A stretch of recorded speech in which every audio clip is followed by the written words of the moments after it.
बच्चों, चलिए आज हम लोग क्लास 9 की ज्योग्राफी का दूसरा चैप्टर कवर करने जा रहे हैं, जिसका शीर्षक है भारत का भौतिक स्वरूप।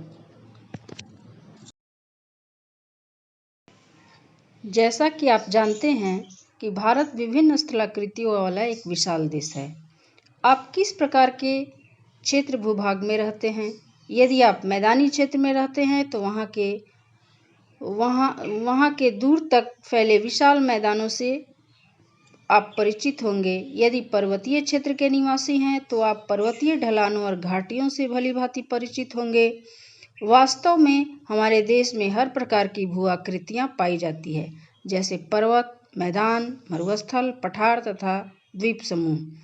आप यह सोच रहे होंगे कि यह विभिन्न प्रकार की भू आकृतियाँ कैसे बनी। अब हम भारत की मुख्य भू आकृतियों की विशेषता तथा उनके बारे में जानेंगे। बच्चों, भारत जो है इसमें कई तरह की भूस्थलाकृतियाँ पाई जाती है, जैसे पर्वत, पठार, मैदान, रेगिस्तान, समुद्र तटीय क्षेत्र, पठार, द्वीप समूह, ये सभी भू आकृतियाँ पाई जाती है। तो हमारा देश ही ऐसा है जहाँ हर तरह की भू आकृतियाँ पाई जाती है। जैसे कि हम लोग मैदानी क्षेत्र में रहते हैं तो हमारे आसपास विशाल मैदान हैं।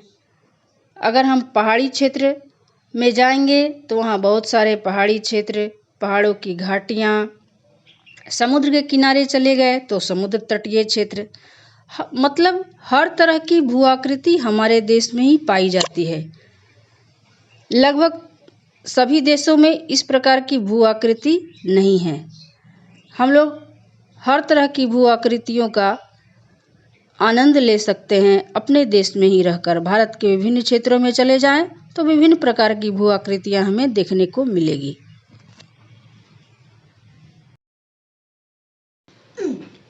यहाँ विभिन्न प्रकार की शैलें पाई जाती है, जिसमें से कुछ संगमरमर की तरह कठोर होती है, जिसका प्रयोग ताजमहल के निर्माण में हुआ है, एवं कुछ सेल खड़ी की तरह मुलायम होती है, जिसका प्रयोग टेल्कम पाउडर बनाने में होता है।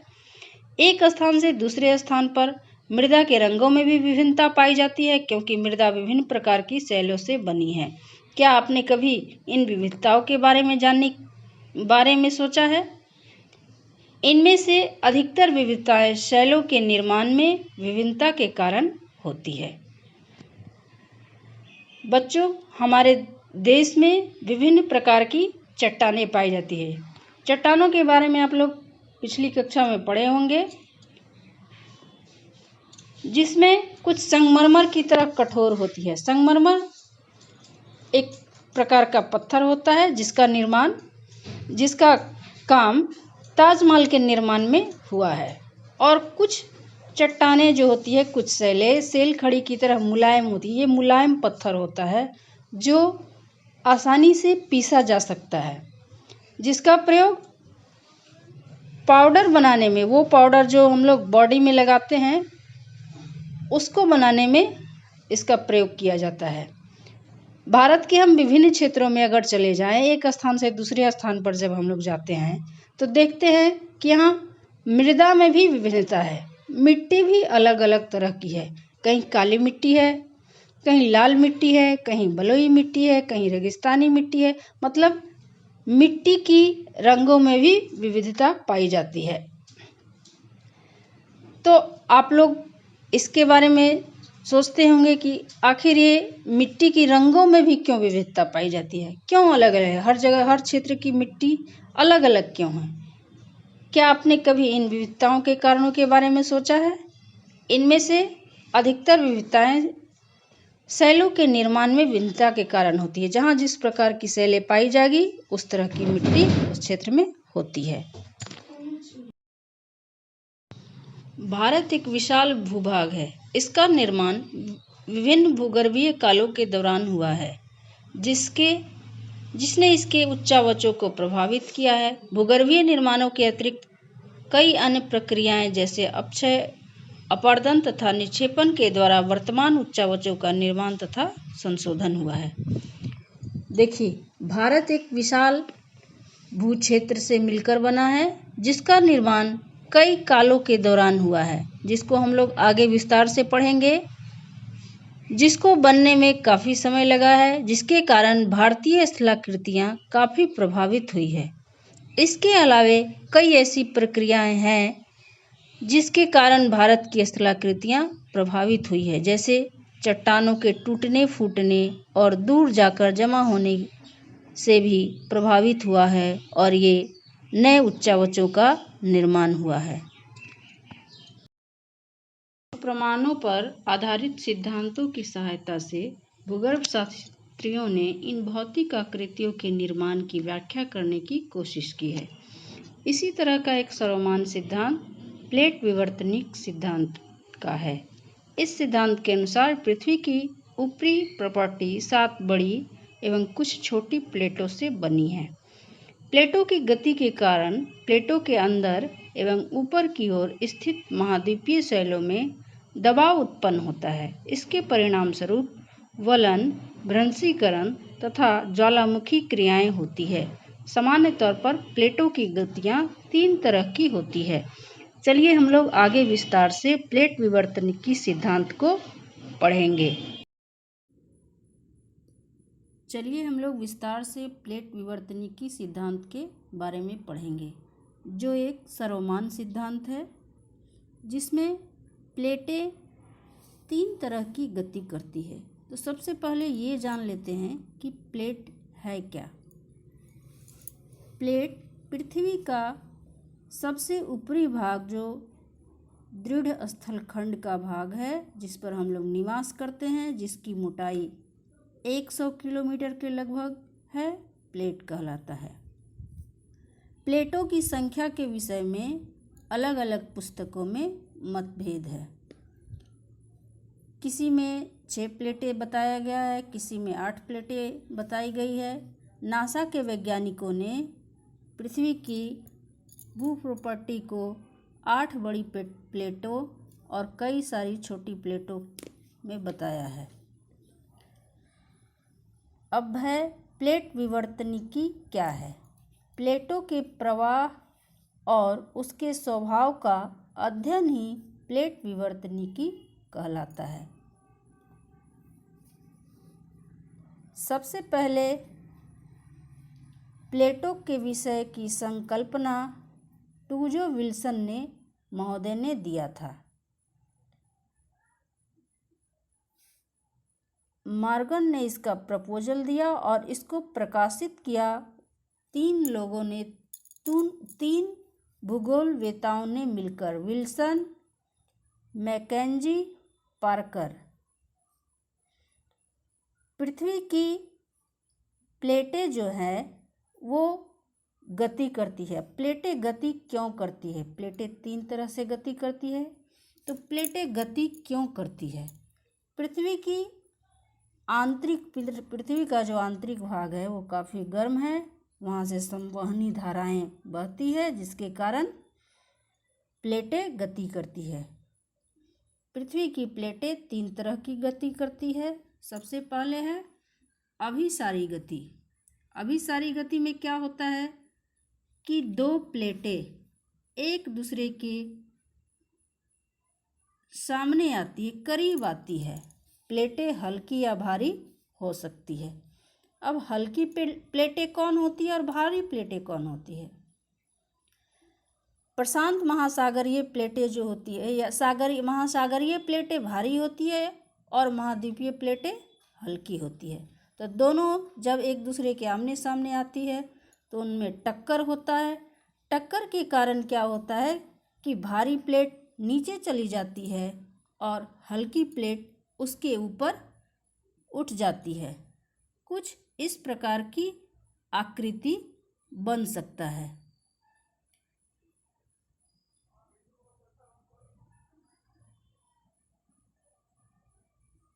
कुछ इस तरह की आकृति हो सकती है।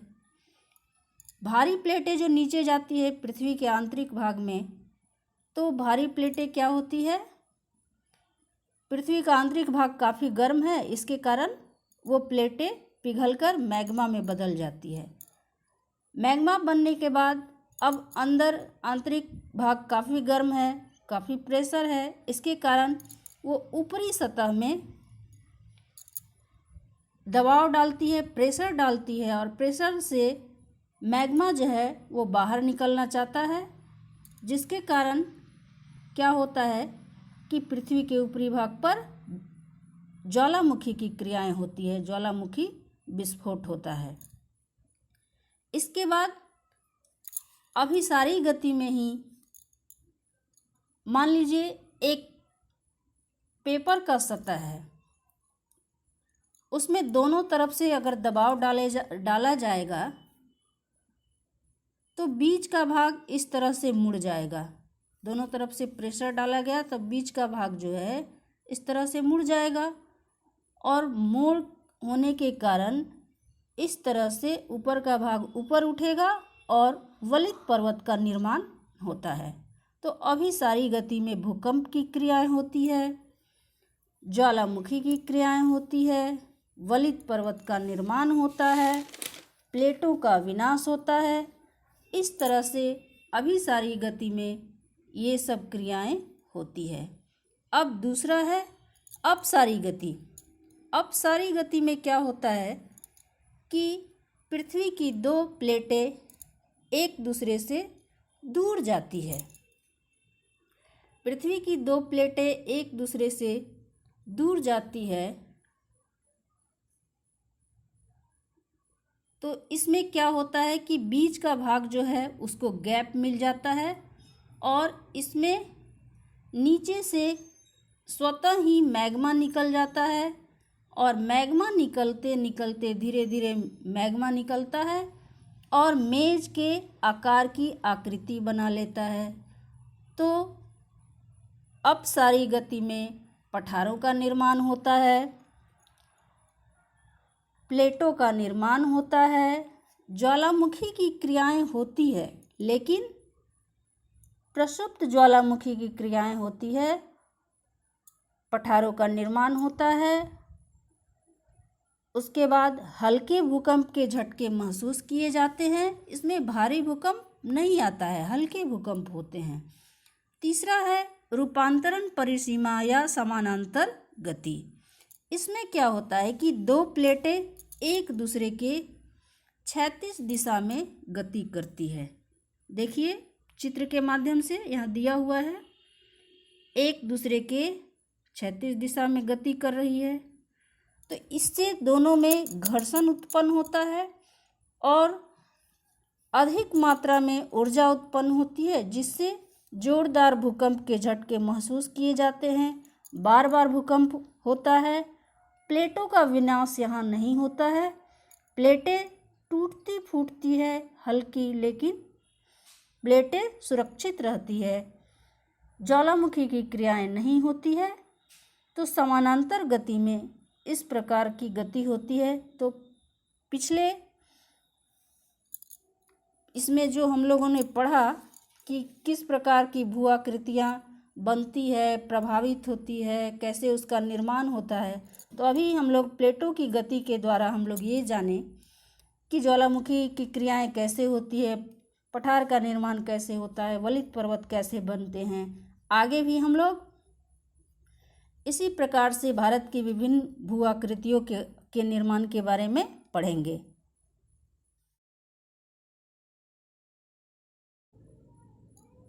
मानचित्र के माध्यम से समझिए बच्चे कि प्लेटें किधर गति कर रही है। देखिए प्रशांत महासागरीय प्लेटें हैं जो पश्चिम और उत्तर की तरफ ये गति कर रही है। यूरेशियन प्लेटें भी इधर पूरब की तरफ गति कर रही है। जिधर एरो है उधर ही मान लीजिए, एरो आप लोगों को दिखाई दे रहा होगा। उसके बाद देखिए उत्तर अमेरिकी प्लेटें हैं, ये भी उत्तर और पश्चिम की तरफ गति कर रही है। यहाँ देखिए दक्षिण अमेरिका की प्लेटें हैं, यहाँ अभिसारी गति हो रही है, इधर से भी प्रेशर लग रहा है और इस तरफ से भी, दोनों तरफ से इसमें दबाव पड़ रहा है, जिसके कारण इस तरह का यहाँ आकृति बना होगा और बीच का भाग उठने के कारण यहाँ जो है वलित पर्वत का निर्माण, जो अमेरिका का विशाल पर्वत श्रृंखला है एंडीज, उसका निर्माण हुआ है। अब इधर देखिए, अफ्रीकी प्लेटें पूरब की तरफ गति कर रही है, पूरब और उत्तर की तरफ गति कर रही है। इंडो ऑस्ट्रेलियन प्लेटें पूरब और उत्तर की तरफ गति कर रही है। इस तरह से सारी प्लेटें जो हैं पूरब और पश्चिम की तरफ गति कर रही है। क्यों कर रही है? तो पृथ्वी की संवहनी धाराओं के कारण कर रही है। तो इसमें जो जितने प्लेटों का नाम दिया है वही आप लोग याद कर लीजिए कि प्लेटों की संख्या ये बड़ी प्लेटें हैं, इसमें बहुत सारी छोटी छोटी भी प्लेटें हैं, तो बड़ी प्लेटों का नाम दिया है, आप लोग याद कर लीजिएगा। प्लेटों को 3 वर्गों में विभाजित किया गया है। प्लेटें एक दूसरे के करीब आती है और अभिसारी परिसीमा का निर्माण करती है, जबकि कुछ प्लेटें एक दूसरे से दूर जाती है और अपसारी परिसीमा का निर्माण करती है। जब 2 प्लेटें एक दूसरे के करीब आती है तब या तो वे टकरा कर टूट सकती है या एक प्लेट फिसलकर दूसरे प्लेट के नीचे जा सकती है। कभी कभी वे एक दूसरे के साथ क्षैतिज दिशा में गति कर सकती है और रूपांतरण परिसीमा का निर्माण करती है। इन प्लेटों में लाखों वर्षों से गति होने के कारण महाद्वीपों की स्थिति तथा आकार में परिवर्तन आया है। भारत की वर्तमान स्थलाकृति का विकास भी इस प्रकार की गतियों से विकसित हुआ है। क्या आप जानते हैं, विश्व के अधिकतर ज्वालामुखी एवं भूकंप संभावी क्षेत्र प्लेट के किनारों पर स्थित हैं, लेकिन कुछ प्लेटों के अंदर भी पाए जाते हैं। विश्व के अधिकतर जो ज्वालामुखी वाले क्षेत्र हैं वो प्लेट के किनारों पर हैं, जैसे कि जापान में हमेशा भूकंप आता है, इसलिए वहाँ पे लोग काट के घर बनाकर रहते हैं ताकि भूकंप से बचा जाए और कम से कम हानि हो।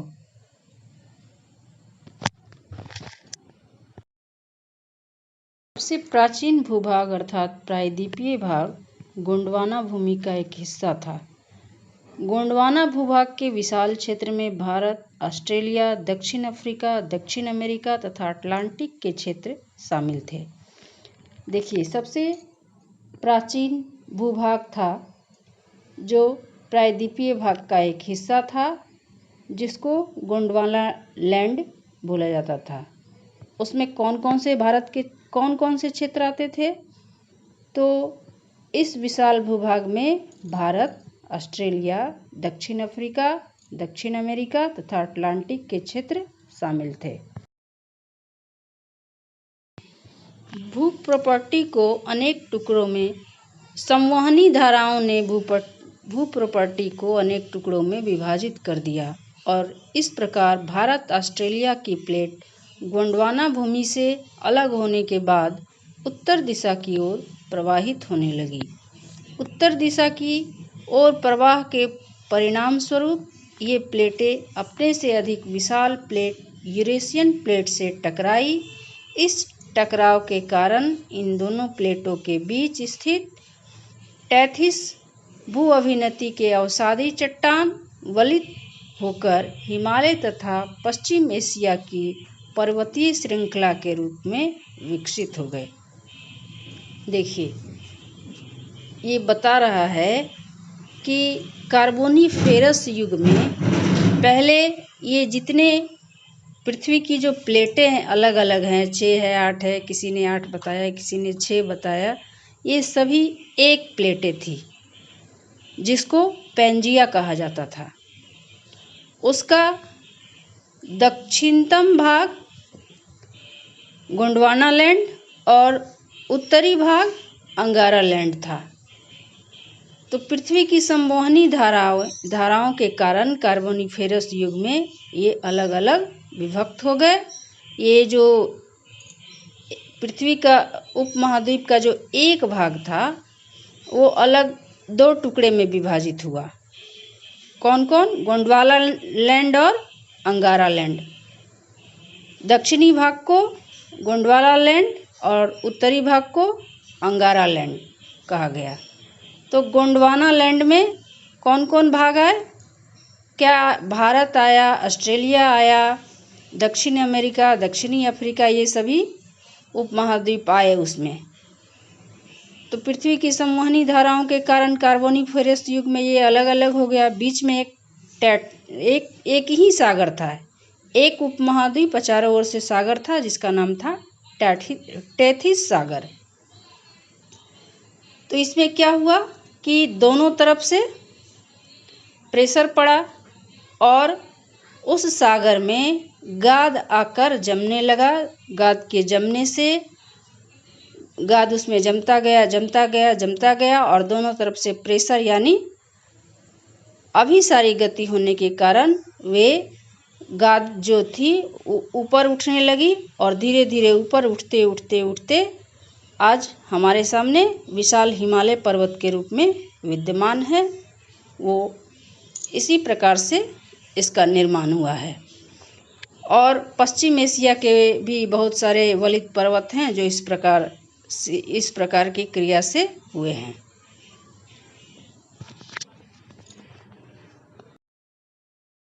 गोंडवाना भूमि ये प्राचीन विशाल महाद्वीप पैंजिया का दक्षिणतम भाग है, जिसके उत्तर में अंगारा भूमि है, जिसके बारे में हम लोग पहले ऊपर ही पढ़ लिए हैं कि पैंजिया का 2 भाग हुआ। कार्बोनिफेरस युग में वो 2 भागों में विभक्त हो गया। कौन विभक्त हो गया? जो एक महाद्वीपीय प्लेटें थी पैंजिया, वो। तो दक्षिणतम भाग गोंडवाना भूमि और उत्तरी भाग इसका पैंजिया का उत्तरी भाग अंगारा लैंड के नाम से जिसको हम लोग जानते हैं। टेथिस के हिमालय के रूप में ऊपर उठने तथा प्रायद्वीपीय पठार के उत्तरी किनारे के नीचे धंसने के परिणाम स्वरूप एक बहुत बड़ी द्रोणी का निर्माण हुआ। समय के साथ साथ यह बेसिन उत्तर के पर्वतों एवं दक्षिण के प्रायद्वीपीय पठारों से बहने वाली नदियों के अवसादी निक्षेपों द्वारा धीरे धीरे भर गया। इस प्रकार जलोढ़ निक्षेपों से निर्मित एक विशाल समतल भूभाग भारत के उत्तरी मैदान के रूप में विकसित हुआ। अब देखिए क्या बता रहा है। टेथिस सागर के ऊपर उठने से हिमालय पर्वत का निर्माण हुआ। उसके बाद प्रायद्वीपीय पठार, जो दक्कन का पठार है, मालवा का पठार, इस दक्षिणतम भाग जो है भारत का दक्षिणतम भाग, उसके नीचे धंसने के परिणाम स्वरूप क्या होता है कि हमारे देश में कुछ नदियाँ हिमालय से निकलती है और कुछ नदियाँ, बहुत सारी नदियाँ हिमालय से और बहुत सारी प्रायद्वीपीय पठारों से निकलती है। तो नदियों के द्वारा लाई गई मिट्टी से उसके साथ जो अवसादे गई, मिट्टी गई, तो वो अपने साथ अवसाद लेके जो जाती है, लेकिन जब वो समुद्र में मिलने लगती है तो वहाँ पे गाद के रूप में जमा कर देती है और इसके जमा होने के कारण बहुत बड़े क्षेत्र का निर्माण हुआ। जो जलोढ़ निक्षेपों से बना था वही उत्तर भारत का मैदान के रूप में विकसित हुआ, जो हमारे सामने उत्तर भारत के मैदान के रूप में है।